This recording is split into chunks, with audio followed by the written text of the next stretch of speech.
Thank you so much for all your teachings. I really feel the presence of Abraham and more continuing to receive guidance from my inner being and from the more expanded version of myself. And I feel so joyful, and I just want to magnify it as much as possible. And sitting outside and going for a walk just on the break, the palpable love and bliss that I feel is so enjoyable. And you called on me, and now it's like I don't even have a question. I'm sure there are questions, but do we even need to speak? Or could we just experience the transmission without even... Well, there is so much that is conveyed emotionally, and much of the world is not speaking. There is so much that does not require language. Language is only of great value for bringing more minds together upon one topic. In other words, it makes for a good collective focus, but it actually distracts from the conversation between you and your inner being. There are so many words that are being offered. This is a time in your global human evolution where you are at a tipping point where you are engaging in so many words with so many that you are creating a desire for more individual alignment. There's a tipping point about to take place. In other words, as we're looking at you as a mass consciousness on your planet, your desire to communicate with one another has always been strong, and it has almost always come from a place of individual feeling of not enoughness. So you have been looking for validation from one another, first in your villages and so on. Now you have reached this place where you have the ability to be aware of so much of what everyone else is thinking and doing every moment that you are sort of cluttering your airwaves, not your internet airwaves. We mean your own internal vibrational airwaves, because as meditation is to alignment, Facebook is to not alignment. In other words, it's like the opposite of that quieted mind. And so what's happening with the sort of tipping of the balance or the contrast that you're living is that now more are asking for that. Solitude isn't the right word. Solitude, humans translate as loneliness. We don't mean solitude, we mean oneness. We mean alignment. We mean being in the vibrational attitude of that broader perspective so that you hold then the attitude of that broader perspective. And when you find that place, you find yourself in a happily, very comfortable, wordless place, because the words fall far short. It's sort of like the difference between seeing a picture that someone has painted and asking someone to describe it to you. It's sort of the difference between watching a movie or listening to the soundtrack of the movie. In other words, there is so much more that life can show you. And we're not trying to talk you out of your words. But your question is asking, it is a representation of what so much of the world is reaching for, which is alignment. That's what you're seeking. So you've been looking for alignment through validation from others. Am I pretty? Do you like the way I look? Do you like the way I'm dressed? Do you like the way I'm living? Do you like the car I'm driving? Do I fit in this way and in this way and in this way? And humans want to call that a sort of superficial approach to life. And yet almost everyone is getting most of their feeling about themselves as it is being translated back from someone else. And so it's a distorted point of view that you're getting back. It's a distorted feedback that you're getting back. Well, now what you're hungering for, what you're yearning for, and we are blessing the internet and Facebook and all of your interaction for this desire that is being so powerfully born within so many of you. You are hungering for your alignment with Source. You are hungering for that broader perspective. And you are not just hungering for it, you're finding it.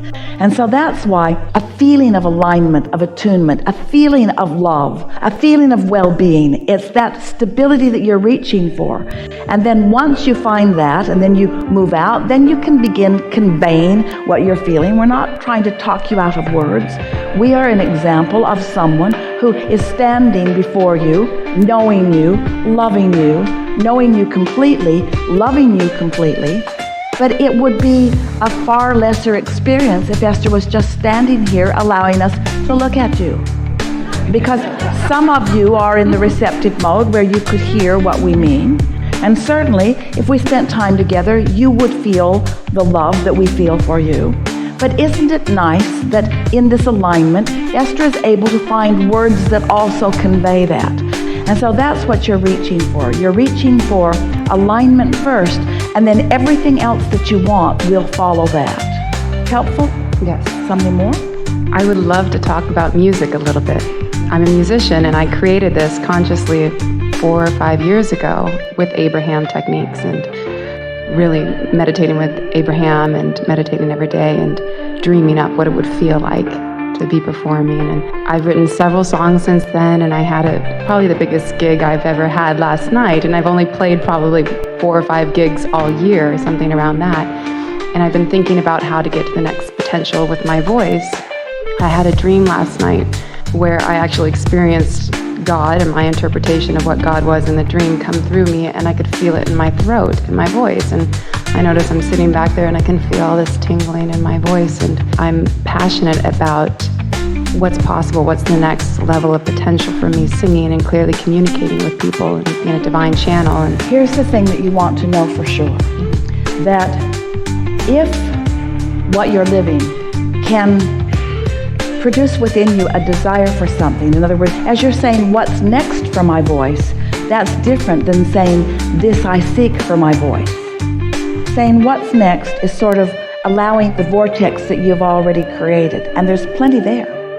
But saying, I know what's in my vortex, and right now I'm asking for this and this and this, that's when the specifics of that begin to bring to you, right here, right now, the sensation of source actually working on your vocal cords, actually relaxing them. That's all that's happening. Relaxing them to allow you to allow them to express in the way your mind has already identified as possible. That makes perfect sense to you, doesn't it? And we want to go back to this because we've been talking a lot about step 1, step 2, step 3, get into the allowing mode, allow what's in your vortex to be inspired to you. We've talked to you about that until you're almost to the point where you're wondering, am I supposed to think about anything I want anymore? Because we never talk about goal setting because you've already done the asking. We're talking about aligning with what you've asked for. But the thing about scripting, the thing about telling the story the way you want it to be, the thing about saying to the universe, I would like my voice to be able to do this and this and this, is that you've already put it into the vortex. So the potential of it is already there in terms of full manifestation. But by you making your statement here and now in an attitude of relaxed and positive expectation, then all of the impulses are then allowed. In other words, you're actually translating physically, cellularly, what needs to be done. Source knows it, is sending the signal. By you focusing in that way, you are allowing yourself to create it. This is when creation really begins to get fun. Because there's been a sort of argument that you've been fighting with yourselves about that goes, well, Abraham, am I the creator of my own reality? Or is my inner being the creator of my own reality and I'm supposed to just sort of chill out and follow the signals and the signs? And we say, remember, you put everything that you want in your vortex, but in many cases, you are not consciously aware exactly of what you've put there. And even more important, you don't know the proximity between the things that you've been asking for and their ability to manifest. Here's a simpler way of saying this to you. Your inner being knows where you stand vibrationally, emotionally, where you are in terms of readiness for everything that you've been asking for in your vortex. And your inner being knows the precise path of least resistance. Why is there any resistance at all? Because you've put it there. But the path of least resistance, why is there any resistance there at all? Because you have put it there. The path of least resistance. So your inner being knows what you want and where you are and what your resistance is and how to call you around it. You see what we're getting at? How to call you around it. So there's really no way that you can miss. But if you really want to get your hands in the clay, if you really want to feel, if you really want the exhilaration of watching the universe at your command, then make more deliberate statements about what you want right now. Today I would like this and this and this and this. Segment intending. I would like to see this improvement. I would like to see this. And if you are in a vibrational place of readiness, oh, what fun you will have as the impulses come and the payoffs come. Things as specific and dramatic as buying a lottery ticket that is a winner. Things as specific and dramatic as turning right instead of left where you were going to go, but getting an impulse to do something else, and meeting someone who has a piece of something that you've been looking for. There are all kinds of things. The possibilities are unlimited. The question is, how much fun are you going to have directing the unfolding of these possibilities? Sometimes when we talk to you about how you've created your vortex and how your inner being knows where everything is, it makes it sound like you are sort of puppets on a string, where you just have to chill out and then you'll get the impulse to go somewhere. But when you are understanding that you get to continue to make your statements of desire, and that the universe has the ability to deliver the answers and the goods moment by moment, that's what we were describing earlier. That's how life is supposed to feel to you. You're powerful creators, and it is only fun when you are powerfully creating. Limpness was before. Empowerment is now. Lackadaisical was before. Deliberateness is now. Action was before. Utilizing the energy that creates worlds is now.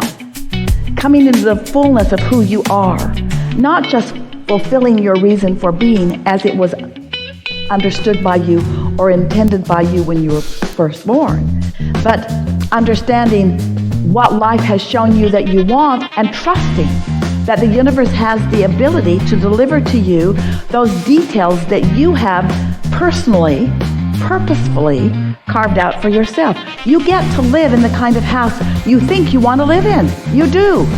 You get to drive what you want to drive. You get to have the relationships that you want to have. You get to have it all. You get to choose it, and choosing it is most of it. That's the thing that we really want you to hear. Sifting through the today contrast is the new choosing of it, you see. There's enough in your vortex to keep you busy for 20 or 30 lifetimes.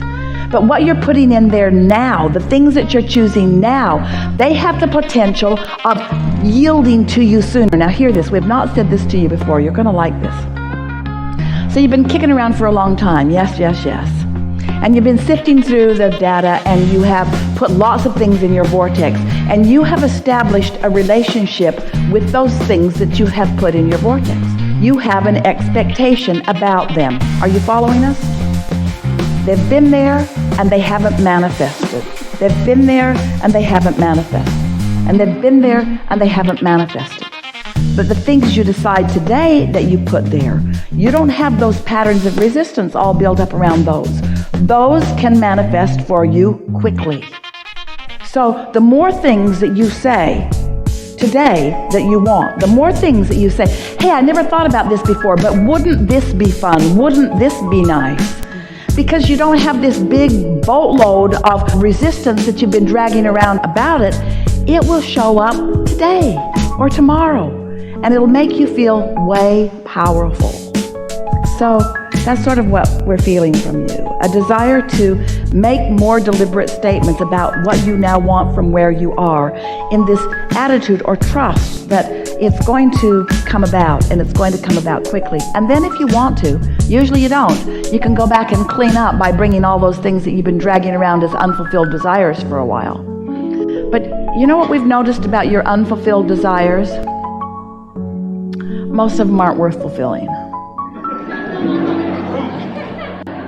Because if you really cared about them, you'd have kept them active. And if you really cared about them, you'd have lined up with them. If you really cared about them, that happened.